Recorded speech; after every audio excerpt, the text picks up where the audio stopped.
오늘 본문에서 보면 예루살렘에 큰 소동이 벌어집니다. 이 소동은 바울이 예루살렘 교회 지도자인 야고보의 제안대로 결례를 행하려고 성전에 7일 동안 머물고 있는 그때에 일어났습니다. 성전 안에 머물고 있는데 에베소에서 온 유대인들이 성전에 왔다가 바울을 본 것입니다. 이 에베소에서 온 이 유대인들은 에베소에서 바울이 복음을 전할 때 그때부터 바울을 적대하였던 자들입니다. 이들이 예루살렘 성전에 와서 보니까 바울이 있는 거예요. 그래서 이 바울을 이제 에베소에서도 그렇게 잡아 죽이려고 그랬는데 여기서 바울을 보니까 바울을 죽일 수 있는 방법이 무엇일까 생각한 겁니다. 그래서 바울이 성전을 더럽혔다 이렇게 유대인들을 충동질해가지고 소동을 일으킵니다. 이 일로 바울은 죽음의 위기에 처하게 됩니다.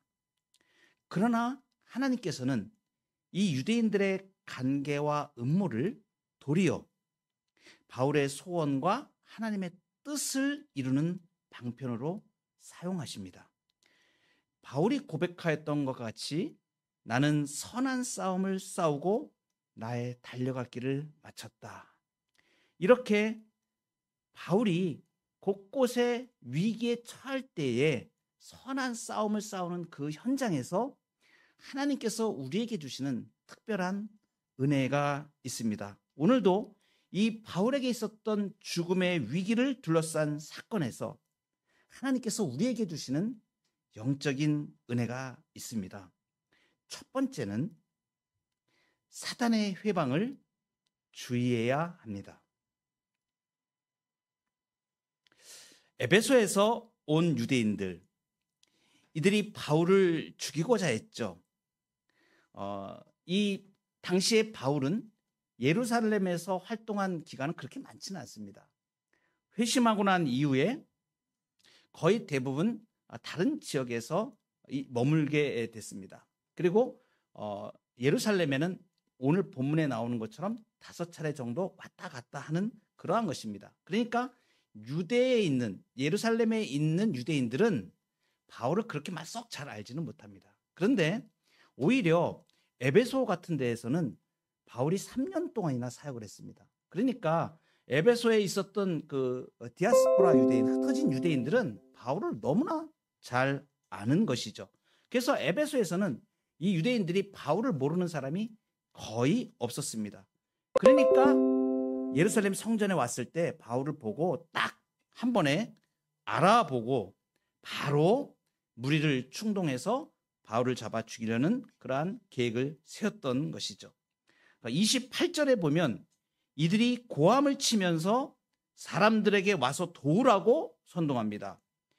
이스라엘 사람들아 와서 도우라. 이건 굉장히 매우 자극적인 어투입니다. 선동하는 것이에요. 우리 백성과 율법과 이 성전을 비방하여 사람들을 가르치는 자입니다. 이렇게 이야기를 하는 것이죠. 그리고 또 유대인들을 자극하는 가장 중요한 말을 합니다. 헬라인을 데리고 성전에 들어가서 거룩한 이곳을 더럽혔습니다. 이 에베소에서 온 유대인들이 예루살렘에 있는 유대인들을 선동하는 데 쓴 말이 2가지 내용입니다.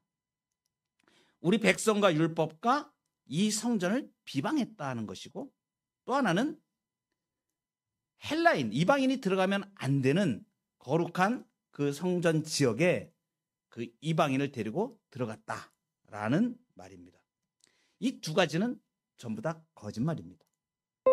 바울은 율법과 성전을 비방한 적이 없습니다. 바울이 가르친 것은 혈통적 이스라엘은 영적인 이스라엘의 교회고 그림자이고, 율법과 성전은 그것을 완성하고 단번에 제사를 드리신 예수 그리스도를 나타내는 그림자였다는 것입니다. 그래서 바울이 율법을 배척하거나 모세의 법을 배척하거나 또 성전을 비방한 적은 없는 것이죠. 거짓말입니다. 이렇게 유대인들에게 민감한 내용을 이 에베소에서 온 유대인들이 거짓으로 부풀려서 바울을 모함하는 것이죠. 사람들을 선동하는 것입니다. 유대인들은 종교적인 열심이 특심한 사람들입니다. 자기들의 율법을 건드렸다, 성전을 건드렸다, 이러한 문제가 나오면 굉장히 민감하게 반응합니다. 그래서 사람들이 마음속에 훅 하고 이게 뭐야?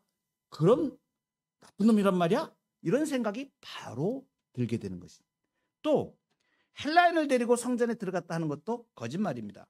이것은 시내에 이 에베소에 있는 헬라인 드로비모라는 사람을 에베소에 있는 사람들은 다 알았습니다. 그리고 그가 바울과 함께 이렇게 다니면서 제자입니다. 그래서 이제 예루살렘에도 시내에서 있던 것을 보았던 것이죠. 근데 그것을 추측으로 해가지고 모함을 하는 것이죠. 이방인을 데리고 성전에 들어갔다. 이 성전에는 뜰이 구분되어 있습니다. 이방인들이 들어갈 수 있는 지역이 있고 그 안에 이스라엘의 뜰, 여인의 뜰 이렇게 들어가는 지역은 또 다르게 되어 있습니다. 구분이 되어 있습니다. 그래서 그 당시에도 이러한 것을 구분하기 위해서 이방인이 그만 지역 그것에 들어가게 되면 죽음을 면하지 못하게 돼 있었습니다. 그러니까 바울이 드로비모를 데리고 그 안에 들어갔다라는 이 말은 바로 굉장히 죽을 만한, 죽음에 처할 수 있을 만한 그러한 것이다라고 지금 말하는 것입니다. 이 에베소에서 온 유대인들이 이렇게 거짓말로 사람들을 선동합니다. 그렇지만 사실은 그 이면에는 거짓의 아비 사탄이 있었던 것입니다. 모든 영적인 싸움에는 사탄이 사람들을 선동을 합니다. 그래서 예수님은 사탄 마귀를 거짓말쟁이요 거짓의 아비라고 말씀하셨습니다. 세상의 모든 거짓은 마귀로부터 나오는 것입니다. 그래서 우리는 믿음의 선한 싸움을 싸울 때 사단의 거짓 회방을 주의하여야 합니다. 특히 믿음이 약한 가족들이나 믿지 않는 가족이 있을 경우에 사탄의 회방을 주의해야 합니다. 믿음의 길을 걷는 사람에게 믿지 않는 가족은 때때로 가장 큰 시련이 될 수 있습니다. 왜냐하면 이 사탄이 그 관계를 이용해 가지고 신앙을 흔들고 낙심하게 만드는 전략을 쓰기 때문에 그렇습니다. 우리가 흔히 당하는 그러한 일들은 경험 속에서 믿음이 약한 가족들이나 믿지 않는 가족이 있을 때 많이 경험을 합니다. 저도 저희 부친이 돌아가시기 2년 전까지 예수님을 믿지 않고 평생을 믿음 생활을 안 하셨기 때문에 굉장히 많은 힘든 시간들을 지냈던 저의 과거가 있습니다. 그렇게 하죠. 비난과 조롱하는 말로 신앙을 흔들기도 합니다. 너만 유별하게 믿니? 기도한다고 뭐가 달라지니? 이 사탄은 이런 말을 통해서 믿음의 확신을 잃게 만들고 또 타협하게 만듭니다. 정죄감을 유발하면서 감정적인 조작을 하기도 합니다. 아주 가슴에 아픈 말이죠. 가족보다 하나님이 더 중요하다는 거야. 이렇게 믿음을 따르려는 결단을 이기적이고 냉정한 선택이라고 왜곡하여 표현하기도 합니다.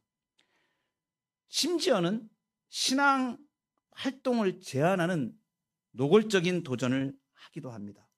주일 예배나 모임 참석을 반대하기도 합니다. 가족 모임과 교회 일정을 일부러 겹치게 하기도 합니다. 성경 읽기나 기도하는 것에 불편함을 표시하기도 합니다. 사탄은 바로 이렇게 바쁜 일상 그리고 가족들의 요구를 통하여서 신앙의 규칙을 흐트러뜨리고 깨려고 시도를 합니다. 그래서 믿음의 선한 싸움을 싸울 때 우리에게 가장 먼저 우리가 생각할 부분들이 바로 이것입니다.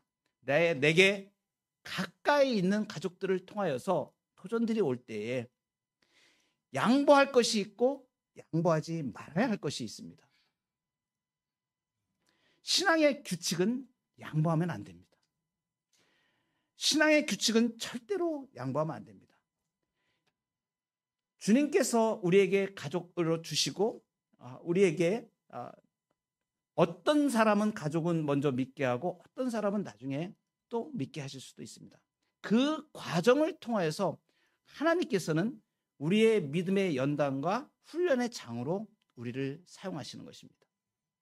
저희 가정 같은 경우에도 그렇게 우리 누님과 형과 저 3남매인데 어려서부터 다 신앙생활을 잘 하였습니다. 할머니 때부터 이어온 신앙을 따라서. 그러나 우리 아버지와 어머니는 믿지 않는 상태였습니다.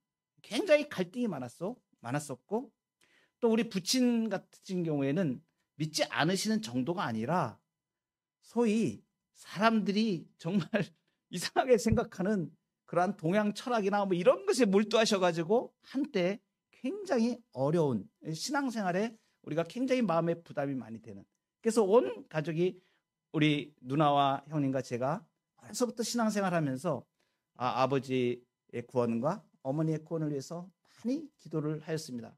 결국은 하나님께서 우리 부친께서 돌아가시기 몇 년 전에 부활주일 날 은혜를 주셔서 이분이 예수님을 영접하고 그때부터 성경 말씀을 읽기 시작하시는데 완전히 180도로 완전히 달라지셔가지고 이 복된 은총의 말씀을 내가 왜 몰랐느냐, 그래서 완전히 정말 뭐 신학자처럼 공부를 하시는 거예요. 그 연세가 되셨는데 그래가지고 자녀들한테 몇 페이지 분량의 편지를 말씀을 다 주까지 쓰셔가지고 신앙생활 잘해야 된다고 이렇게 바뀌시면서 결국은 예수님 영접하시고 하나님 품에 안기셨죠. 신앙에 우리가 양보해야 될 게 있고 양보하지 말아야 될 게 있습니다. 저도 그런 과정을 통해서 경험한 것이 무엇이냐면 그렇게 새벽에도 기도를 하고 어렸을 때부터 여름 성경학교 때도 막 새벽에 교회를 산 넘어서 이렇게 가기도 하고 막 이런 시기였는데 그때 그렇게 신앙생활을 하는 것을 보면서 나중에 아버지가 이런 말씀을 하시는 거예요. 너희들은 정말 제대로 신앙생활 하는구나. 이게 사람들이 신앙생활을 할 때 믿지 않는 가족들도 그 가족이 신앙을 가지고 신앙생활을 한다 그러는데 어떻게 신앙생활을 하는지를 굉장히 유심하게 보고 있는 것입니다. 여러분 지내어 보시면 아시지만 친구들도 그렇습니다. 믿지 않는 친구들도 가만히 보면 나중에 만나서 얘기하면 야 너는 참 신앙이 그렇게 하나님을 찾고 그렇게 하나님을 그렇게 믿고 그래서 너는 그 모든 일들이 이렇게 잘 되나 봐. 이렇게 나중에 이야기하는 것을 제가 듣습니다. 그 어렵고 힘든 상황들을 삶에서 그들도 다 봅니다. 그런데 그런 상황에서 보통 사람들은 힘들고 흐트러지고 삶도 깨지고 절망하는 대로 나아가는데 그렇지 않고 그러한 어려운 고비들을 믿음으로 이겨내는 것을 이 사람들이 옆에서 다 보고 있는 것입니다. 쟤는 저럴 때 신앙생활을 어떻게 하나? 저 친구는 내 가족은 이럴 때 어떻게 신앙생활을 하고 있나? 이것을 본다는 얘기입니다. 그래서 여러분 우리가 믿지 않는 연약한 가족들이나 또 믿지 않는 가족들을 대할 때 가장 중요한 원칙이 이것입니다. 신앙의 규칙은 양보하면 안 됩니다. 그 외에 다른 것들, 본질적인 것들이 아닌 것들에 대해서는 정말 헌신을 다해서 사랑하고 섬겨야 됩니다. 그것이 가족입니다. 그래서 베드로전서 3장 2절에 놀라운 말씀을 우리에게 해주십니다. 너희의 두려워하며 정결한 행실을 봄이라. 이 말씀이 무엇이냐면 주변에 있는 우리 믿지 않는 가족들이나 믿음이 연약한 자들이 우리가 어떻게 신앙생활하는지를 보고 있다는 말. 너희의 두려워하며 정결한 행실을 봅니다. 하나님을 정말 두려워하고 신앙으로 살아가는 그 모습, 삶에서 신앙으로 사는 그 모습을 보여주는 것이 가장 강력한 증거입니다. 그래서 거짓을 조장하는 사탄의 해방을 주의해야 합니다. 마귀에게 틈을 주면 안 됩니다. 우리는 선한 양심을 갖는 것과 그리고 하나님의 성령에 따르는 것 외에는 어떤 일도 시도해서는 안 됩니다. 사태가 비록 우리가 원하는 방향으로 가지 않는다고 해도, 그렇게 진전되지 않는다고 해도, 우리의 노력이 잘 드러나지 않는 것 같고 조소를 받는다고 해도 우리는 하나님께 인정받고 있음을 알아야 합니다. 그래서 이러한 내적인 감정으로 지탱해 나가야 됩니다. 사단의 거짓 해방 가운데에서 신앙의 규칙을 흐트리지 않고 믿음으로 승리해 가시는 주의 백성들 되시기를 축복합니다. 두 번째입니다. 말씀에 순종함으로 확신에 거합니다. 선한 싸움을 싸울 때 이 말씀에 순종함으로 확신에 거하는 것이 얼마나 소중한가. 오늘 본문 39절에 보시면 청컨대 백성에게 말하기를 허락하라, 이렇게 바울이 천부장에게 요청하는 말이 나옵니다. 이 말이 뭐냐 하면 지금 자기를 죽이려고 하는 유대인들을 향하여서 내가 정말 이 동족을 사랑하는 마음으로 지금 복음을 전해야겠다라는 의도입니다. 로마 군대에 체포된 것이 오히려 바울에게는 복음을 전할 좋은 기회가 되었습니다. 그는 순전한 복음을 위해서 고난과 죽음도 무릅쓰지 않고 후퇴하지 않았습니다. 그래서 자기를 죽이려고 하는 폭도들에게 복음 전하기를 중심으로 소원하였습니다. 맞아 죽을 것 같은 그 상황에서도 두려움 없이 동족에게 복음을 전하기를 원합니다. 어떻게 이렇게 바울은 확신에 거할 수 있을까? 이 확신의 근거가 무엇이겠습니까? 바울은 지금 이 현장에서도 무엇을 보고 있냐면 하나님의 말씀의 성취를 보고 있습니다. 어떤 일이 있었습니까? 예루살렘에 오기 전에 예루살렘에 가면 위험을 당한다는 예언자들의 경고를 계속하여 봤었죠. 이 앞에 예루살렘에 오기 전에 두로에서도 있었었고 가이사랴에서도 있었습니다. 특별히 바로 이 예루살렘 바로 오기 전에 가이사랴에 머물 때, 전도자 빌립의 집에 머물 때에 유대로부터 아가보라는 선지자가 내려왔었습니다. 그리고선 바울의 띠를 가져다가 자기 손과 발을 묶는 이러한 퍼포먼스를 하면서 예언을 했죠. 예루살렘에서 유대인들이 이같이 이 띠 임자를 결박하여 이방인의 손에 넘겨주리라. 얼마 전에 있었던 예언입니다. 바울은 이미 하나님의 말씀의 예고를 받았습니다. 그런데 그 예고대로 지금 어떻습니까? 오늘 예루살렘에서 이 온 성이 소동하여 백성들을 선동해서 유대인들을 따라 바울을 죽이려고 이때에 치안을 맡은 천부장이 달려옵니다. 그리고선 쇠사슬로 결박을 하죠. 묶죠. 이때 바울이 생각한 것이 이것입니다. 그래, 하나님의 말씀대로 이루어진다.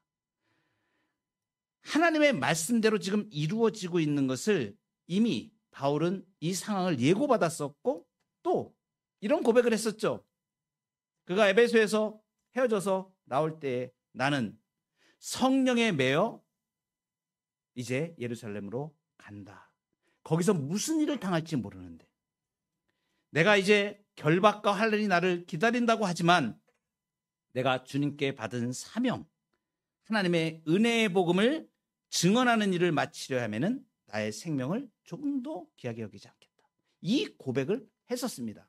바울은 그렇게 하나님 앞에 고백한 대로 지금 순종하여 예루살렘에 온 것입니다. 그리고 지금 무엇을 보고 있습니까? 그대로 이루어지는 것을 보고 있죠.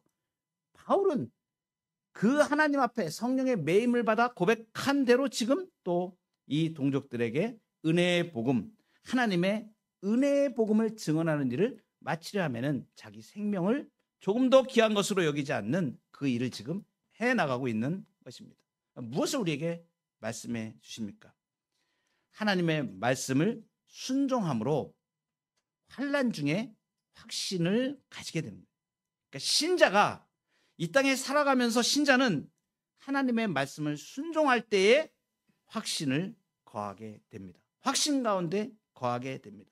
중요한 점이 있습니다. 하나님의 인도하심을 경험하고 나서 순종하는 게 아닙니다.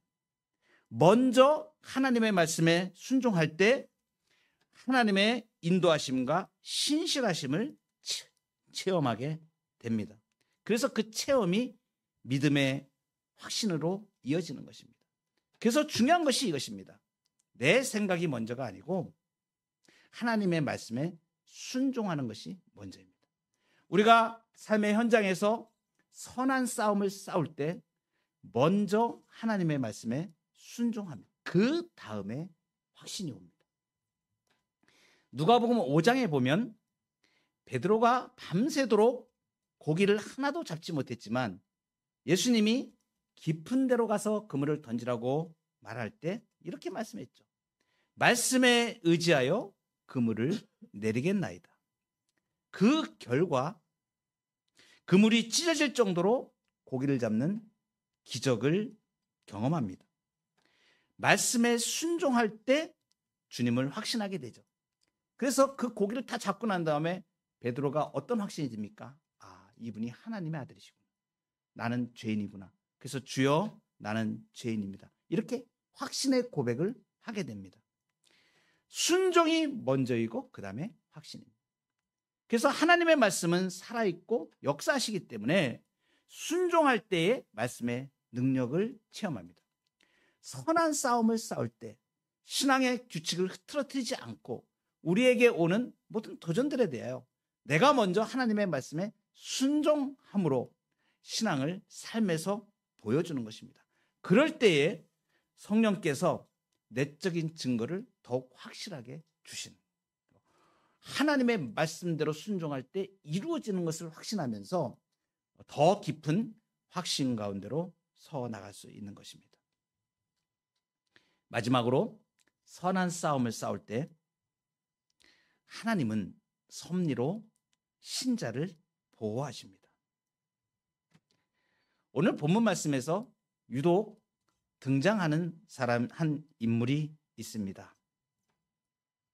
소동이 일어났습니다. 유대인들이 소동을 일으켰죠. 그래서 30절에 보면 달려와 모여 끌고 나갔다 이렇게 표현하고 있습니다. 많은 사람들에 의해서 바울이 질질질 이렇게 계속해서 막 질질질 끌려다니는 거예요. 이제 완전히 그 죽음의 위기입니다. 이 유대인들이 지금 성전 밖으로 이렇게 끌고 나간 것은 이 성전 안에서 거룩한 지역에서 이방인의 뜰 안쪽 거룩한 지역에서 바울을 본 거예요. 그런데 바울을 이제 죽이려고 하니까 거기서는 피를 보면 안 되잖아요. 그러니까 거룩한 지역을 벗어나가야 됩니다. 그래서 무리들이 소동이 일어나면서 이 바울을 질질 끌고 이방인의 뜰까지 밖으로 성전 밖으로 끌고 나간 겁니다. 이 모습을 보고 있다가 성전 문을 지키는 사람들이 있습니다. 주로 레위인들입니다. 얼른 이 구별된 이방인의 뜰과 이스라엘의 뜰 구별된 그 문이 있는데 그 문을 얼른 닫아버립니다. 그래서 이제 이방인의 뜰로 이 모든 유대인들이 바울을 끌고 나가는 것이죠. 성전 안에서 붙잡힌 바울이 이제 성전 밖에서 죽음의 위급한 고비를 맞게 되었습니다. 그런데 이때 오늘 본문에 보면 등장하는 한 인물이 있습니다. 로마 수비대의 천부장입니다. 이 소동이 지금 예루살렘의 치안을 맡고 있는 로마 수비대의 천부장에게 들립니다. 이 천부장은 오늘 여기 처음 이제 등장을 하지만 이후로 이 바울의 행적과 같이 이렇게 또 등장을 계속해서 갑니다.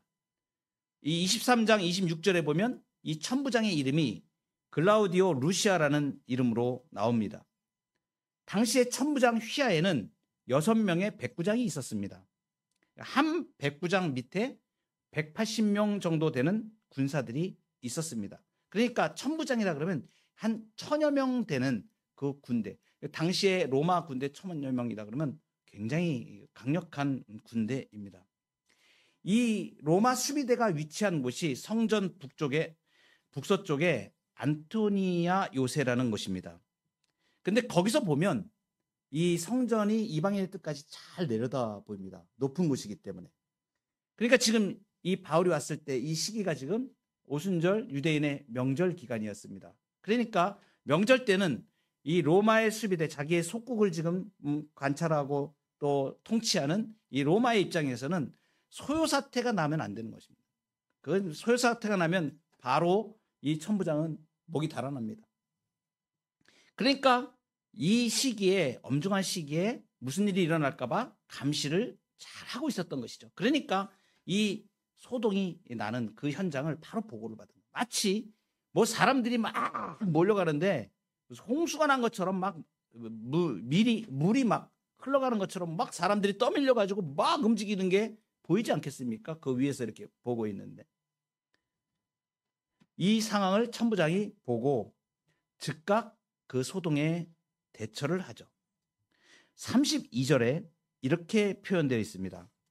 그가 급히 군인들과 백부장들을 거느리고 달려 내려가니 그들이 천부장과 군인들을 보고 바울 치기를 그치는지라.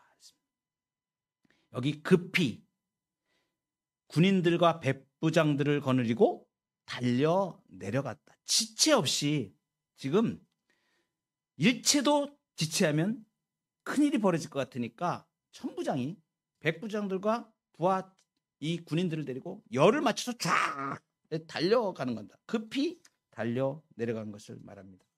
폭동과 소요에 대해서 이 천부장이 자기에게 책임이 있기 때문에 급히 달려 내려간 것이죠. 그런데 현상만 보면 이런 일이 당연히 그 공권력을 가진 사람은 자신의 일을 하는 것으로 보입니다. 그러나 이 내면을 자세히 보면 이 표현이 마치 이 표현의 이면에 이 천부장이 보고 있던 그 시간에 하나님이 이 일들이 일어나는 것을 다 보고 있었던 것 같은 그러한 느낌으로 우리에게 이 말씀을 해 주시는 것이죠. 마치 하나님이 지금 이 모든 일을 다 보고 계신 그러한 심정을 이렇게 표현한 것 같아요. 급히 빨리 달려내려. 하나님이 이렇게 천부장에게 명령하신 것 같은 음성으로 들립니다. 야야야, 내가 택한 종 바울이 다치겠다. 빨리 급히 달려내려가라. 빨리 가. 이렇게 천부장을 몰아세우는 것 같은 그런 느낌이 듭니다. 이러한 상황을 보면 모리아산에서 아브라함이 아들 이삭을 바치려고 칼을 들었을 때 여호와의 사자가 하늘로부터 급하게 그를 불러서 아브라함아, 아브라함아, 그 아이에게 손을 대지 마라. 그 아이에게 아무 일도 하지 마라. 칼을 들어서 아들 이삭을 잡으려는 그 순간, 찰나, 굉장히 짧은 시간입니다. 하나님의 급하고 다급한 보호의 장치죠. 아브라함아 했던 것처럼 마치 지금 이 바울이 지금 이제 폭도들에게 맞아서 죽을 것 같은 상황에 야야야 천부장에게 빨리 내려. 마치 하나님께서 이렇게 절대 아무도 다치지 못하게 제시하셨던 것처럼 자기 백성을 절대로 다치지 않게 하시려는 하나님의 마음이 절실하게 표현되어 있습니다. 그래서 우리는 선한 싸움을 싸울 때 하나님의 섭리의 보호하심을 믿습니다. 로마서 8장 28절에 우리가 알거니와 하나님을 사랑하는 자 곧 그의 뜻대로 부르심을 입은 자들에게는 모든 것이 합력하여 선을 이루느니라. 천부장은 지금 여기서 처음 바울을 만나게 되지만 처음에 오해를 했어요. 그래서 애굽인이 얼마 전에 3년 전부터 폭도들이 일어나가지고 예루살렘 성전을 해하려고 하는 그러한 일들이 폭동이 일어났었는데 그 수괴가 다시 나타난 거 아닌가 이렇게 오해할 정도로 이 천부장이 마음이 힘들었었던 것이죠. 그런데 알고 보니까 바울이 이제 대화하는 과정에서 로마 시민입니다. 유대인입니다. 그러면서 또 로마 시민이에요. 그래서 이런 것을 알고 이제 천부장이 그를 보호하게 됩니다. 그리고 뿐만이 아니라 사실은 이제 그 많은 대적들, 유대인의 대적들이 있고 이후에 보면 유대인들이 암살단까지 조직을 해가지고 바울을 죽이려고 하는 시도가 일어납니다. 그런데 그런 가운데서 가장 결정적으로 바울을 보호하는 역할을 바로 이 천부장이 감당을 합니다. 그리고 벨리스 총독에게 재판에 대한 부분을 이야기할 때도 바울에 대해서 좋게 얘기를 하고 죄를 찾지 못했다 이렇게 얘기를 하고 바울을 보호하는 역할을 합니다. 무엇보다도 예루살렘에 이 적대자들이 많은 그 상황 가운데 로마 수비대라고 하는 로마 군대라고 하는 든든한 보호로 하나님께서 바울을 지키시고 이제 그가 로마까지 가야 하리라 로마도 보아야 하리라 라고 바울이 소원했던 것처럼 그 소원을 이루시는 하나님의 섭리를 우리가 보게 됩니다. 그래서 우리는 이렇게 고백합니다. 하나님의 섭리는 보이지 않아도 존재하며 이해되지 않아도 완전합니다. 다시요. 하나님의 섭리는 보이지 않아도 존재하며 이해되지 않아도 완전합니다. 우리가 알 수 없는 선한 싸움을 싸울 때 하나님께서 우리를 보호하시는 완전함입니다. 그래서 시인은 시편 46편에서 이렇게 고백합니다. 하나님은 우리의 피난처시요 힘이시니 환난 중에 만날 큰 도움이시라. 그러므로 땅이 변하든지 산이 흔들려 바다 가운데 빠지든지 바닷물이 솟아나고 뛰놀든지 그것이 넘침으로 산이 흔들릴지라도 우리는 두려워하지 아니하리로다. 선한 싸움을 싸울 때 하나님의 섭리의 보호를 믿고 그 가운데 거하시기 바랍니다. 하나님의 섭리는 보이지 않아도 존재하며 이해되지 않아도 완전하십니다. 이 복과 은혜가 저와 여러분에게 충만하기를 바랍니다.